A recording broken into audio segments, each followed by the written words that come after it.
ఓం శ్రీం హ్రీం క్లీం గ్లౌం గం గణపతయే నమః వరవరద సర్వజనమేవ శమానయ స్వాహా. ఓం ఐం హ్రీం శ్రీం శ్రీమాత్రే నమః శివశక్త్యైకరూపిణ్యే నమో ఓం నమః శివాయ. ఓం ఓం ఓం ఓం శ్రీ గురుభ్యో నమః. అఖిలచల్ల వేణుగోపాల దత్తాత్రేయ నమః. ఓం శ్రీకృష్ణాయ నమః. ఓం నమో భగవతే వాసుదేవాయ. ఓం నమో నారాయణాయ. ఓం నమో గరుడదేవాయ నమః. ఓం సంపూర్ణ గరుడ మహాపురాణం సరళవచనం 5వ భాగం ప్రారంభం. మహేశ్వరి పూజా వర్ణన. మానవులు సిద్ధిని లాభాన్ని పొందే మహేశ్వరి పూజా విధిని ఆనతీయవలసిందని శంకరుడు కోరగా శ్రీహరి ఈ ప్రకారం వివరించసాగాడు. వృషభధ్వజ వినుము. మొదట స్నాన ఆచమన ఆసనాది విధులు నిర్వర్తించాక మండల మధ్యమున న్యాసము చేత మహేశ్వరుని ఆహ్వానించాలి. పరివార సహితంగా మహేశ్వరుని ఓం ఘాం శివాసన దేవత గచ్చత అనే మంత్రం చేత దేవగణాలను ఆవాహనం చేయాలి. మండలము యొక్క ద్వారం వద్ద ఆయా మంత్రాది దేవతలను ఆచమనీయాది ఉపచారాలతో పూజించాలి. ఓం హాం గణపతయే నమః. ఓం హాం సరస్వత్యై నమః. ఓం ఘాం నందినే నమః. ఓం ఘాం మహాకాలాయ నమః. ఓం ఘాం గంగాయై నమః. ఓం ఘాం లక్ష్మీ నమః. ఓం ఘాం అస్త్రాయ నమః. ఓం ఘాం బ్రహ్మణే వాక్యధిపతయే నమః. ఓం ఘాం గురుభ్యో నమః. ఓం ఘాం ఆధారశక్త్యై నమః. ఓం ఘాం అనన్యాయ నమః. ఓం ఘాం జ్ఞానాయ నమః. ఓం ఘాం వైరాగ్యాయ నమః. ఓం ఘాం ఐశ్వర్యాయ నమః. ఓం ఘాం అధర్మాయ నమః. ఓం ఘాం అజ్ఞానాయ నమః. ఓం ఘాం అవైరాగ్యాయ నమః. ఓం ఘాం అనైశ్వర్యాయ నమః. ఓం ఘాం ఊర్ధ్వఛందాయ నమః. ఓం హాం అధశ్చందాయ నమః. ఓం హాం పద్మాయ నమః. ఓం హాం కర్ణికాయ నమః. ఓం హాం వామాయై నమః. ఓం హాం జ్యేష్ఠాయై నమః. ఓం హాం రౌద్రయై నమః. ఓం హాం కాళ్యై నమః. ఓం హాం కాలవికరణ్యై నమః. ఓం హాం బలప్రమదిన్యై నమః. ఓం హాం సర్వభూతదమన్యై నమః. ఓం ఘాం మనోన్మన్యై నమః. ఓం ఘాం మండలత్రితయాయ నమః. ఓం ఘాం హౌం ఘం శివమూర్తయే నమః. ఓం ఘాం విద్యాధిపతయే నమః. ఓం ఘాం హ్రీం ఘౌం శివాయ నమః. ఓం ఘాం హృదయాయ నమః. ఓం హ్రీం శిరసే నమః. ఓం హూం శిఖాయై నమః. ఓం హ్రైం కవచాయ నమః. ఓం ఘౌం నేత్రత్రయాయ నమః. ఓం హం హస్రాయ నమః. ఓం ఘాం సద్యోజాతాయ నమః. సిద్ధి మొదలైన 8 శక్తులు 8 దిశల్లో ఉంటాయి. వాటిని ఈ విధంగా ప్రస్తుతించాలి. ఓం ఘాం సిద్ధ్యై నమః. ఓం హాం బుద్ధ్యై నమః. ఓం హాం విద్యుతాయై నమః. ఓం హాం లక్ష్మీ నమః. ఓం హాం బోధాయై నమః. ఓం హాం కాళ్యై నమః. ఓం హాం స్వాధాయై నమః. ఓం హాం ప్రభాయై నమః. తరువాత వామదేవునికి గల 13 కళలను స్మరించాలి. ఓం హాం వామదేవాయ నమః. ఓం హాం రత్యై నమః. ఓం హాం కన్యాయై నమః. ఓం హాం కామాయై నమః. ఓం హాం జనన్యై నమః. ఓం హ్రాం క్రియాయై నమః ఓం హ్రాం రుజ్యై నమః ఓం హ్రాం కార్యాయై నమః ఓం హ్రాం రాత్ర్యై నమః ఓం హ్రాం బ్రాహ్మణ్యై నమః ఓం హ్రాం మోహిన్యై నమః ఓం హ్రాం క్షరాయై నమః. అటుపైన సత్పురుష అఘోర ముఖాలకు సంబంధించిన 4+6=10 కళలను స్తుతి చేయాలి. ఎవరగా ఈశానుని 5 కళలను స్తుతించాలి. ఈ పూజకు మంత్రాలు వరుసగా ఓం హ్రాం తత్పురుషాయ నమః ఓం హ్రాం నివృత్యై నమః ఓం హ్రాం ప్రతిష్టాయై నమః ఓం హ్రాం విద్యాయై నమః ఓం హ్రాం కాంత్యై నమః ఓం హ్రాం అఘోరాయ నమః ఓం హ్రాం ఉమాయై నమః ఓం హ్రాం క్షమాయై నమః ఓం హ్రాం నిద్రాయై నమః ఓం హ్రాం వ్యాధ్యై నమః ఓం హ్రాం క్షుదాయై నమః ఓం హ్రాం తృష్టాయై నమః ఓం హ్రాం ఈశానాయై నమః ఓం హ్రాం సమిత్యై నమః ఓం హ్రాం అంగదాయై నమః ఓం హ్రాం కృష్ణాయై నమః ఓం హ్రాం మరీత్యై నమః ఓం హ్రాం జ్వాలాయై నమః. 47వ అధ్యాయం 5వ శ్లోకం నుండి 10వ శ్లోకం వరకు. తదుపరి శివ పరివారాన్ని ఉద్దేశించి ఈ ప్రకారం పఠించాలి.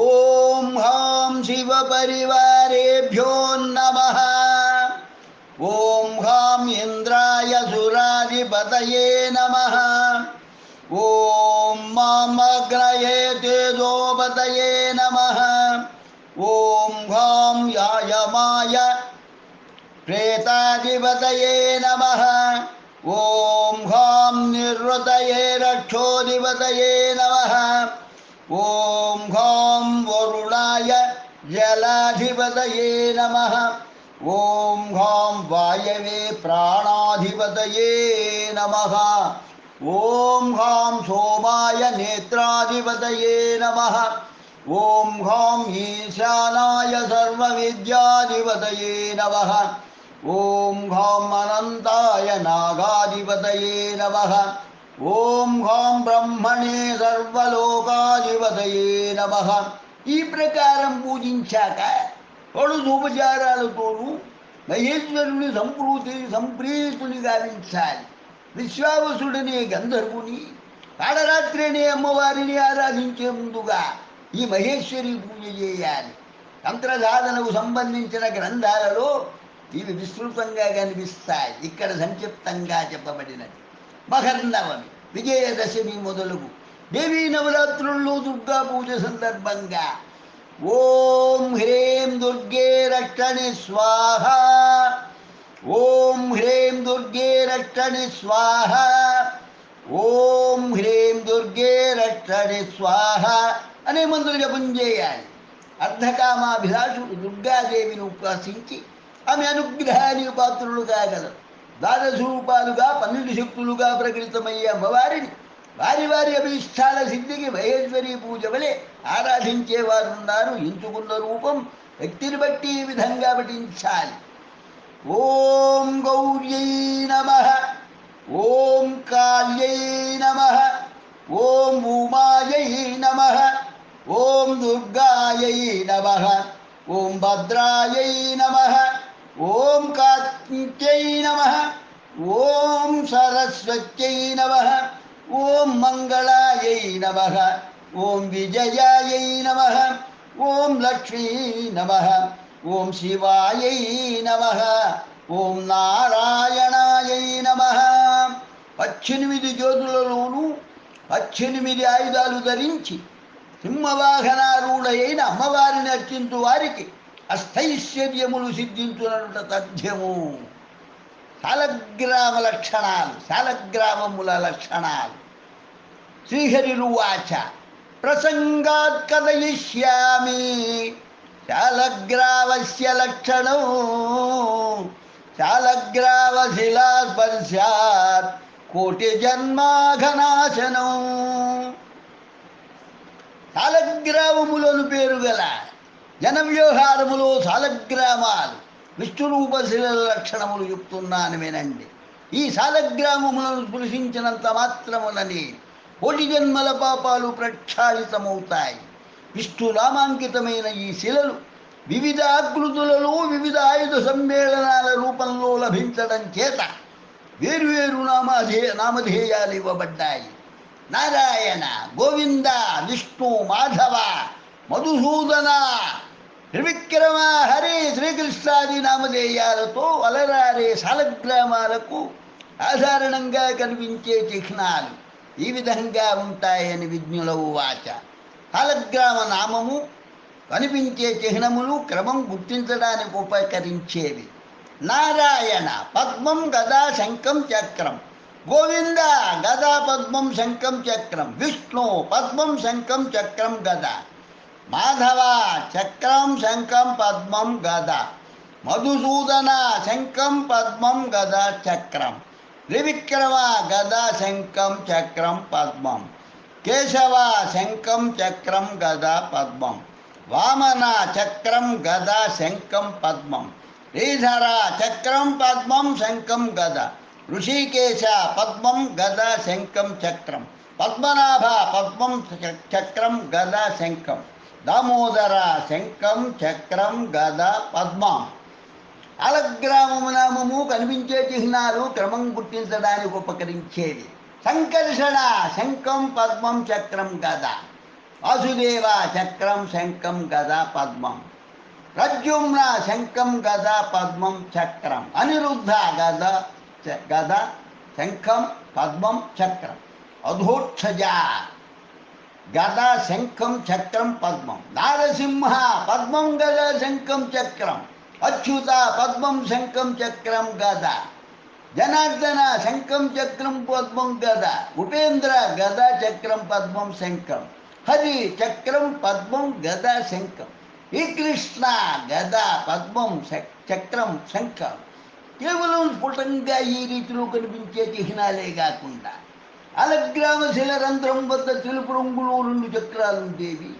రక్తవర్ణపు చక్రాలు 2 కలిగినవి. అలాగే పసుపు రంగు, నీలి రంగుల్లో ఛిద్రశిలలుగాను కనిపించే సాలగ్రామాలు లభ్యమవుతూ ఉంటాయి. ఇదే క్రమంలో వీటిని వరుసగా వాసుదేవ, సంకర్షణ, ప్రద్యుమ్న, అనిరుద్ధ, నారాయణ నామక సాలగ్రామాలు అని వ్యవహరిస్తారు. ఎరుపు రంగు 2 చక్రాలు. ఎరుపు రంగు 2 చక్రాలు కుడివైపు పద్మం గుర్తులున్నా సంకర్షణమనే పేరు గల సాలగ్రామంగానే పరిగణించాలంటారు తత్వజ్ఞులు. నీలవర్ణంలో ఉండి ఛిద్రం వద్ద 3 రేఖలు మిగిలిన భాగం శ్యామలవర్ణంగా గల సాలగ్రామ శిల లభించినప్పుడు పూజార్హమైన నారాయణ సాలగ్రామంగానే భావించాలని చెప్పబడుతూ ఉన్నది. వలయాలు రేఖల సంఖ్యను బట్టి వాళ్ళ వర్ణాలను బట్టి ఏ పేర్లతో వాటిని పిలవాలనేది నిపుణులయే చెప్పగలరు. శ్రీహరి అవతారాల పేర్లతోనూ విష్ణు నామాంతరాలతోనూ చిత్రమైన సాలగ్రామ శిలలు లభ్యమవుతూ ఉంటాయి. అరుదుగా అనంతక, బ్రహ్మ, కపిల అనే పేర్లతో వ్యవహరింపబడేవి ఉంటాయి. ఆయా నామములతో అలరారే వివిధ ఇతర సాలగ్రామాల లక్షణాలు ఏవి? సాలగ్రామ నామం లక్షణాలు లేదా సాలగ్రామంపై కనిపించే గుర్తులు. మత్స్య చిత్రం వద్ద ఒక రేఖ వెడల్పుగా సాగిన కమలం వంటి ఆకృతి. వారాహ 2 వేరు పరిణామాలు కలిగిన 2 చక్రాలు శక్తి చిహ్నం. కూర్మ 3 గీతలు, బిందువు ఉండి స్థూలంగా నీలవర్ణం. నారసింహ నాభి చక్రం వృక్షాకృతిలో గద వంటి రేఖ. వామన పరిమాణంలో చిన్నది, గోళాకృతిలో ఉండి అస్పష్ట రేఖలు. శ్రీకృష్ణ గోళాకృతిలో ఉన్న వెనుక వైపు చిన్న వంపు కానీ చిన్న చక్రం కానీ. కపిల గృహస్థులు కాని వారు ఆరాధించదగినది 5 చుక్కలు గద. అనంతగా శేష వివిధాకృతులు వేరువేరు రంగులు నాగపడగు గుర్తులు. బ్రహ్మశిల విశాలంగా రేఖలు, కమలం, చక్రం, ఛిద్రాలు 1కి మించి. విష్ణుశిల విశాలంగా రేఖలు, కమలం, చక్రం, ఛిద్రాలు 1కి మించి. వైకుంఠశిల కమలం, చక్రం, నవరత్నాల కాంతి లేదా నలుపు రంగు. త్రివిక్రమశిల కుడివైపు రేఖ నలుపు రంగులో ఉండి రామచక్రాంకితం. దామోదర శిల నీలవర్ణంలో ఉండి చక్రం కలిగినది. హయగ్రీవశిల అంకుశం ఆకారంలో ఉండి 5 రేఖలు కలిగినది. వృయేశ్వర శిల వామపార్శ్వంలో చక్రముద్ర కనిపించేది. వనమాలి గదతో కూడి 5 రేఖలు కలిగినది. శ్రీధర శిల 5 రేఖలు మాత్రం ఉండేది. అనంతశిల 12 సంఖ్యకు మించిన చక్రాలు కలిగినది. లక్ష్మీనారాయణ శిల స్వర్ణరేఖలు కదంబ పుష్పములు పోలిన ఆకృతిలో ఉంటూ గోవుపాద చిహ్నాలు కలిగినది. వరుస సంఖ్య ప్రకారం చక్రాలు మాత్రమే కలిగినవి. శాలగ్రామం పేరు, చక్రాల సంఖ్య. సుదర్శన ఒకే ఒక్క చక్రం, లక్ష్మీనారాయణ 2 చక్రాలు, త్రివిక్రమ 3 చక్రాలు, చతుర్వ్యూహ 4 చక్రాలు, వాసుదేవ 5 చక్రాలు, ప్రద్యుమ్న 6 చక్రాలు, సంకర్షణ 7 చక్రాలు, పురుషోత్తమ 8 చక్రాలు, నవవ్యూహ 9 చక్రాలు, దశావతార 10 చక్రాలు, అనిరుద్ధ 11 చక్రాలు, ద్వాదశాత్మక 12 చక్రాలు, దండ కమండలధారి, చతుర్ముఖ బ్రహ్మ 10 బాహువులు 5 ముఖాలున్న మహేశ్వరుడు, గౌరి, గణపతి, కందులు, చండిక, మహాలక్ష్మి, మాతృగణాలు, సూర్యుడు, సరస్వతి ఇత్యాది దేవతలు కొలువయ్యున్న వాస్తు పూజిత మందిరంలో ఈ శాలగ్రామముల్లో కొన్నింటినైనా కనీసం ఏ ఒక్కటినైనా సంపాదించి పూజించే వారికి చతుర్వేద పురుషార్థాలు, ధర్మ, అర్థ, కామ, మోక్షములు తప్పక సిద్ధిస్తాయి. శాలగ్రామ ద్వారకాశిలలు కలిసి ఉండే చోట లేదా శాలగ్రామ శిలా నిర్మితమైన విగ్రహాలు ప్రతిష్ఠింపబడిన చోట మహిమాధిక్యత కలిగి కొన్ని ప్రసిద్ధ పుణ్యక్షేత్రాలుగా రాడుతున్నాయి. భక్తికి ముక్తికి నెలవవుతున్నాయి. శాలగ్రామ శిలాయత్ర దేవో ద్వారవతీ భవ ఉభయో సంగమో యత్ర తత్ర ముక్తిర్న సంశయః.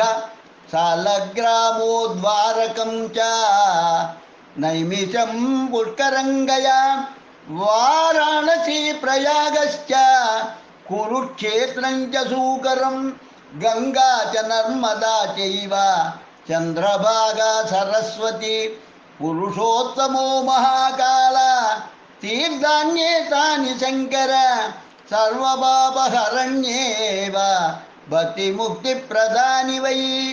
66 అధ్యాయంలో 5 నుండి 8వ శ్లోకం వరకు శాలగ్రామాలు దైవతాలుగా కలిగిన ద్వారక, నైమిషం, పుష్కర క్షేత్రం, గయా, వారణాసి, ప్రయాగ, కురుక్షేత్రం, పురుషోత్తమ క్షేత్రం, ఉజ్జయిని, మహాకాల క్షేత్రం, సరస్వతి, చంద్రభాగ నదీ తటముల ఎందుగల క్షేత్రాలు సకల పాపాలను నివృత్తి చేసే పుణ్యస్థలాలుగా విరాజిల్లుతున్నాయి. ఈ శ్లోకాలు 66వ అధ్యాయంలో జ్యోతిశాస్త్ర వర్ణన అనే అంశం క్రింద చౌఖాంబ వారణాసి ప్రతిలో అస్థాన పతితమా అని తోచేలా దర్శనమిస్తున్నాయి. ఈశ్వరుతో సంబంధం లేకుండా చేరిన ఈ శ్లోకాలు సందర్భశుద్ధికి భిన్నంగా తోచోడు చేత వాటిని మేము ప్రస్తుతం 45వ అధ్యాయం చివర సందర్భోచితంగా ఉండేలా ఇవ్వడం జరిగింది. వ్యాఖ్యాత విష్ణోమూర్తిమయం స్తోత్రం యఃపటే సదివం రజేత్ అని పలుసులు చెప్పబడింది. అనగా ఎవరైతే విష్ణు స్వరూపాలైన ఈ శాలగ్రామ శిలా విశేషాలను భక్తి శ్రద్ధలతో అనుదినం పఠిస్తారో వారికి ఊర్ధ్వమందు గల విష్ణులోకం, దివ్యలోకం తప్పక సంప్రాప్తించగలదు. శుభం భూయాత్. లోకా సమస్త సుఖినో భవంతు. లోకా సమస్త సుఖినో భవంతు. లోకా సమస్త సుఖినో భవంతు. ఓం శాంతి శాంతి శాంతి. ఓం నమో భగవతే వాసుదేవాయ.